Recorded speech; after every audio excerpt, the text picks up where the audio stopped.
toward the end of the last year of the Biden administration, I don't remember the exact date, but Jake Sullivan actually made an accurate statement about the Ukraine conflict when he said some words to the effect of, they just don't have the manpower.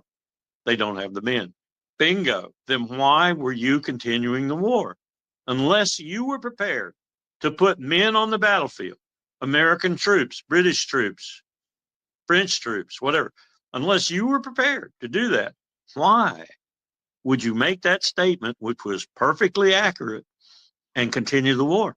And yet they did. And that's Zelensky's problem. He cannot grow men.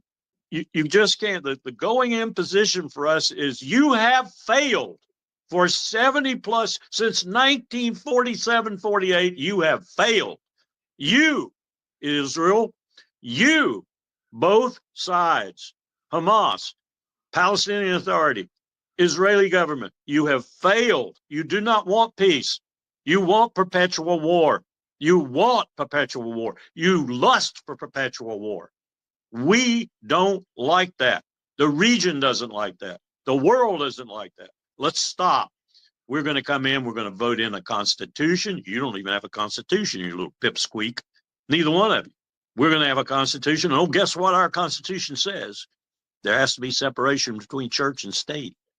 That's what our constitution says. Here's what I would suggest. We've been doing this for 2 years. We've been actually longer than 2 years. As I read it, I've been involved with it for 2 years. We've been simulating every other Sunday an Israeli-Palestinian confederation. This is very simple. There are roughly 14 million people between the river and the sea, roughly half and half, although there are a few more Palestinians or others than there are Jewish citizens. Let's have an election online. Let's get at least 5 or 6 million people to vote. Let's elect a parliament of 300, 50% of which will be Palestinian Arab, 50% will be Jewish Israeli. They'll all be Israeli citizens.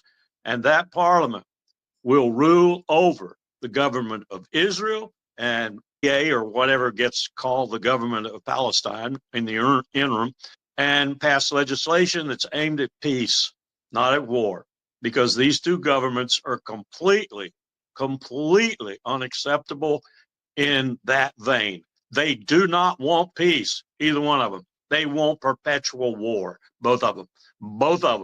Hamas, too, if you pull them into the formula. We have all of the Israelites, Israelis. We have all of these people participating. We have Knesset members, former Knesset members, who participate in these deliberations. It could work. It needs to be tried. We think we could conduct the election for about the cost of 1 day of war. And we think we could get 5 to 6 million to vote of the registered voters amongst those 14 million. Everyone who's a citizen would be given the right to vote. And the only people that would be accepted would be people underage. Everyone else could vote. Nobody could vote from the diaspora. None of those could vote. Just people living in and holding Israeli citizenship. Let's have a federal government with a constitution over both of those governments, and that federal government will bring peace. That's the kind of solution we need. We know from doing these simulations every other Sunday for years that you can do it, that it can work. We have all manner of Palestinians, all manner of Jews, all manner of Israelites on both sides. Now that's a solution. That's a solution that would work. These other things are just pie in the sky, I think. So I would say it's doomed to failure. It'll get a lot of mouth. It might even get a lot of money, especially from Riyadh. But I would say it was doomed to failure because I've never seen, since Lawrence of Arabia, I've not seen anything work for Arab states in this sort of fashion. Neither the Arab League, the Gulf Cooperation Council, or any individual Arab state, bar none, have a brilliant track record at such things. And you get different opinions and views about whether it would work in the long run. Almost everyone is supportive, Palestinian and Israeli, and neither. We had some Christians from Nazareth, for example. The Nazareth area, most people don't know this, the Nazareth area is really probably more Christian, more Arab, more Christian, more other than it is Jewish. It's one of the regions that has quite a polyglot of a population, for example. I like to play that region when I play a member of the parliament in the simulations because it gives me so much more perspective and so much more challenge to represent all of the people in that region, because they're not all Jews, they're not all Palestinian Arabs and so forth. We've had people from the other side of the aisle too, though, and we've had some pretty tough Israelis on there who really let us know what they think. And we've had some Palestinians on there who are not necessarily predisposed to peace, but by and large, more Palestinians are predisposed to peace than are Israelis, which tells you something too. But we've had quite a few people, I can send you a copy of the list, who participate, and quite a few people who we have the usual crowd from the progressive side, the left side. Noam Chomsky, for example, has a video extolling what we do. Wholly different government, interested in peace, interested in bringing peace about and making the other government so embarrassed in the process that they eventually go along. Netanyahu has never wanted to go to phase 2. Netanyahu wants to resume fighting. And while he's doing that, he's brought the West Bank to a new level of violence, killing, plunder, dispossession of property, routing out people and forcing them out. He's finishing off the West Bank. And Netanyahu is going to say that. He's going to say it over and over again. Then when they don't get them back, he's going to say it was Hamas's fault.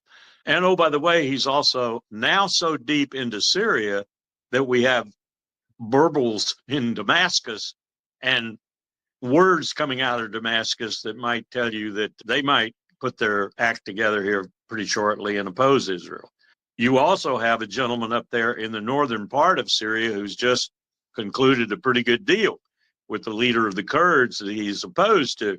That settled, we're looking at the possibility of Erdogan giving Damascus a little bit of help. You're talking about the IDF being somewhat demoralized, been defeated by Hamas in Gaza, taking out its vengeance, as Netanyahu has directed it to do, on the West Bank citizens, wreaking havoc there, just as they were in Gaza. You've also got other people in the region who might even pitch in. Iraq comes to mind immediately.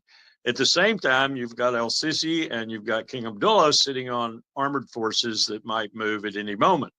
And you've got Lebanon to worry about too, because Lebanon does not want Israel to continue to do what it's doing right now, which is violating the ceasefire and not honoring the ceasefire and staying in Lebanon ad nauseum. Israel could be in a real pickle here very shortly, and Netanyahu will have no one to blame but his own audacious, arrogant, unstrategic self. He's doubling down on the West Bank right now. He's going to make sure that there are no Palestinians left when he's finished on the West Bank. He's got all the land. He's moving aggressively into Syria. He's almost put an edict out, as it were, over the entire swath that Israel is influencing right now, which is much of the south of Syria, that no one should operate in there because they'll be hit by the IDF if they do. We have 2 theaters of war, one of them being closed down very wisely and realistically, and the other one being augmented to the point where you're going to get the Egyptians in, the Jordanians in, maybe the Iraqis in, the Syrians in, the Lebanese, such as they are, and maybe, and this is the big one, Turkey. And you're going to end the existence of the state of Israel in any capacity, Jewish, democratic, apartheid, authoritarian, whatever, because you're going to extinguish it because these people are possessed of the capacity to do that. And if you don't want that to happen, if what I just said happens, the U.S. will have to be wholesalely involved. Donald, do you want that? I didn't even mention Iran. I don't know what Hegseth would then render as an opinion to Trump, but I know what the opinions have been from the Pentagon about just going to war with Iran, just getting America enmeshed on the ground in the Levant. I know what those views have been, and I know what they should be. It's disaster. We wind up using nuclear weapons. I see the compulsion being enough. Enough is enough. And if the United States want to put an end to it, we will. And if the United States wants to come in, so be it. But I don't think they will. And that might be a positive strategic calculation if you think about it for a moment. If we were to go into the Middle East whole hog, even if we marshaled everything we've got in the Pacific, everything in Europe, everything elsewhere in the world, and put it there, we would lose. And the Pentagon can't be stupid enough that it would not tell Hegseth that. I think that's what we got. I do think that's what we got. And so you don't need any grasp of history or detail. You just blunder your way through the present and hope that the future is taken care of by the power with which you're blundering your way through the present. I hate to say it, but since 9/11, we've had quite a few presidents like that. Obama being the one exception probably, but in the end, Obama even turned into a person who was captured by the warfare state, if you will. But you recall those statements back there. I would have brought some of those out in a private diplomatic meeting. If you want to talk about Obama essentially said, we wouldn't start a war in the heart of Europe with Russia over Ukraine. It'd be stupid. It'd be idiotic. And he was right. And oh, by the way, they did have a plebiscite in Crimea. And you have two conclusions you can come to for that. One, it's as you suggest, they don't know what they're talking about. They really have not studied anything. They only study the moment and what it means for their political future. That's all they study.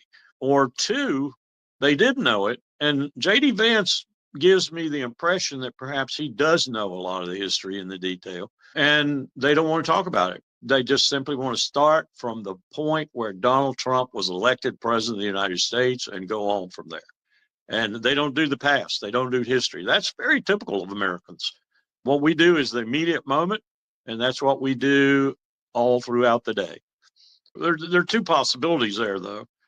Had they done it diplomatically, that is to say, in private quarters behind closed doors, and nonetheless got rather testy about it, they could have still been just as testy as they were, but a little more informed, as you're saying.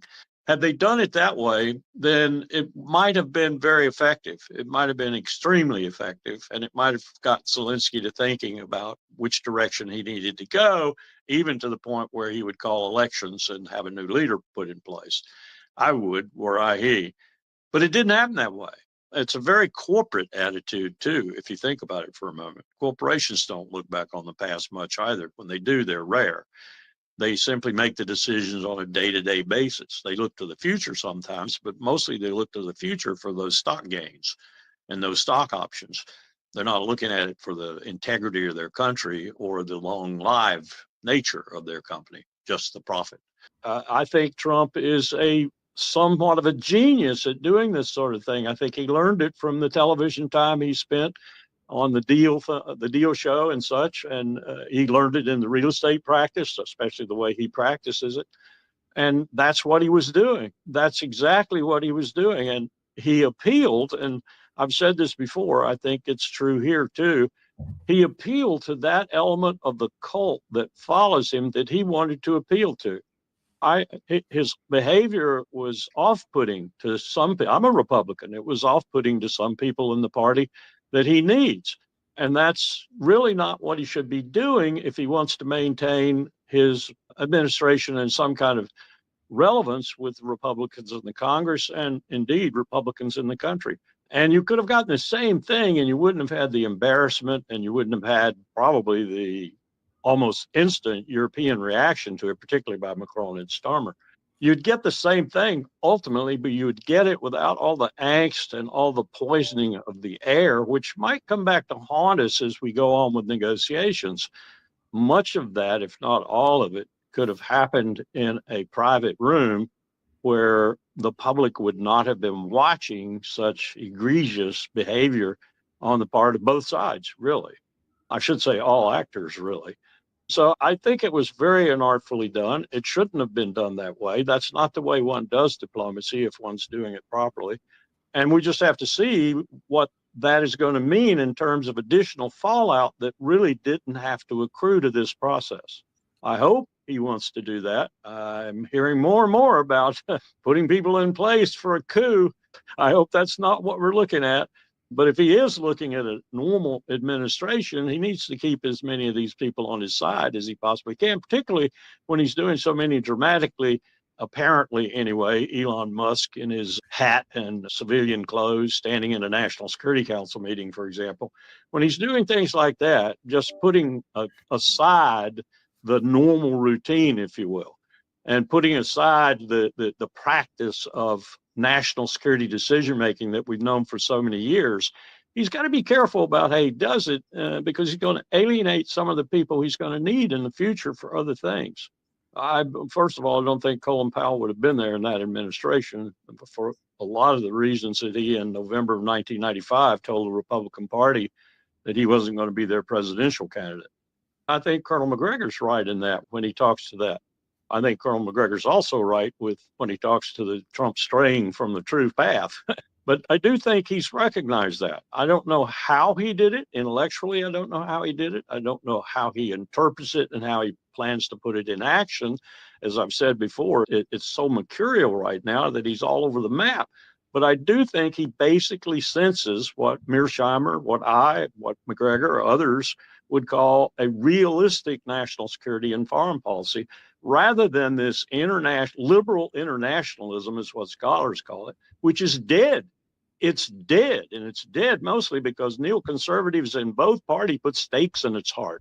He saw, to a certain extent, the circus that was occurring, particularly in national security affairs, post-World War II and post-9/11 in particular, because that just accelerated it. We thought we were going to be the world's hegemon.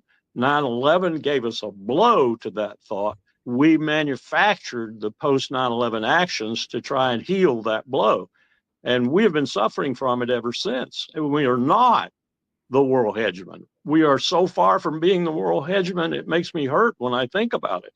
The world is moving rapidly, much more rapidly than I thought, away from our hegemony. And it's moving away from it in part, large part at times, because of our mistakes.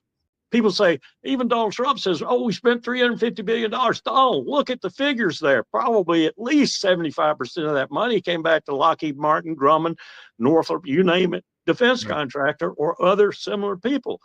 U.S. people received much of that money, not Ukrainian people, not Russian people, not any European people. U.S. military contractors received that money. He put his finger right down on one of the principal purposes that winking, blinking, nod, nudge, that's Biden, Blinken, Sullivan, and Victoria Nuland, started this whole thing in the first place, because it meant the same thing it meant for Bill Clinton when he expanded NATO and started the war in Serbia. It meant big bucks coming back to the United States defense contractors who contributed money to the Congress and to the president. That's one of the biggest reasons we've done all of this, is all the money flowing back to the United States. I think I told you this story one time before, when Joe Boab, our budget man, who was a former OMB member, knew the budget process cold, came in my room, my office, with his hair on fire and said, Chief, we're going to jail. I said, Joe, sit down. What are we going to jail for? He said, we just sent $16 billion on pallets to Iraq, and we don't even have anybody there to watch the money leave the pallets. Sure enough, within about 6 weeks, the money had pretty much disappeared, much of it to Ahmad Chalabi and his cronies in Iraq. So we do this sort of thing all the time. You're causing more and more people to die on both sides, Russians and Ukrainians, but predominantly now on the Ukrainian side, and for no purpose whatsoever, other than to enrich yourself if some of this money is still coming back to defense contractors in America, and I suspect strongly it is. And a lot else of that money is going to the oligarchs in Ukraine who are supporting Zelensky and not sending their young daughters and sons to fight on the front lines. The war there is just as much a sore instrument in American diplomacy as the war in Ukraine. And yet we've got totally different approaches, one of them fully supportive and the other one now breaking up. Why? Because they both are not in America's interest, unless you construe America's interest as I have in the past and currently do too. And that is that we want to beat everybody over there, Arab, Persian alike, until they are bleeding and lying prostrate in the dust, so that we won't have any problem maintaining our hegemony over there. and that we don't have to do it with our own forces on the ground. So we use Israel. That's the only way I can explain that. But that's becoming even difficult to explain because it looks so bad in the eyes of the world and in the eyes of many, and probably now, I would say a majority of Americans. They don't understand what it means when administrations change, particularly after the Cold War. During the Cold War, there was a reasonable, strategic, at least, consistency in American foreign and security policy. But it's been all over the map ever since 9/11 in particular, but really ever since Bill Clinton took over and began extending and expanding NATO. You're going to continue to have that probably as long as we have this wide divergence between the outlook of the Republicans on the one hand and the Democrats on the other. So I would ask the president, why are you categorical about this one conflict? Thank you very much. I'm glad you are. It's time we were. And so uncategorical, except in the wrong direction with the other conflict. That's a mystery unless you go back to my original formulation that we use Israel. Israel doesn't use us. But I don't think Donald Trump is aware of that. It is all Miriam's money? Is it all the money coming in from other Jewish billionaires and other billionaires who are non-Jewish, but who nonetheless support to the hilt this cause? What is it that drives Trump with regard to one theater of war, which is becoming increasingly dangerous, and the other theater of war, which he is now trying to and has made some progress in shutting down? I don't understand this dichotomy. The sad thing for me, at least, as a sometimes diplomatist and a longtime soldier, is it is not even I won't say that either administration has its act together. Neither seems to be really aimed at serving the national interests of this country. They're very different in the way they approach that, but they don't seem to be interested in serving anything but their own political and, in Trump's case, personal interests. Starmer leads a pipsqueak country. Macron does not lead a pipsqueak country, but he leads a country that is without a political system that empowers its leaders. Certainly right now, he's a dead man walking. So here he is speaking for the nation of France, and he's not speaking for the nation of France. So those two examples that we might select, and you could pick Germany too, because we now have Friedrich Merz, who is no better than Stolz in terms of representing the majority of the German people, and yet he's going to lead Germany.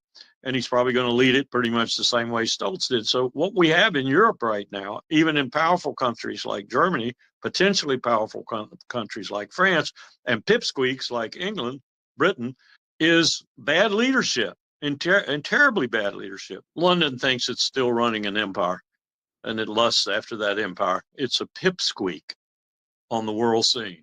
It's a pipsqueak. Its military forces are pipsqueak. Its might, other than financial perhaps, and a lot of that is wrapped up in laundering dirty money, is pipsqueakish. But it could be very dangerous, just like this business of Macron saying he's going to fly nuclear weapons into Germany and into Ukraine, and Starmer saying, I think I will too. That's very dangerous. And Zelensky, I don't know if he realizes that he's playing with that, but he certainly realizes he's playing with people who can muck the matters up. And that's what he's trying to do. He's trying to get something started with key members of NATO that'll make the United States rethink its position.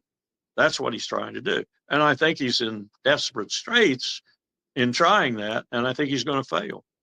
He's in no position to make those kinds of statements. He can make them if he wants to, but all he's doing is revealing how increasingly inept he is. Here for Trump, Trump is absolutely right. You are in no position to make such statements. You are in no position to carry out your threat. So why don't you just shut up?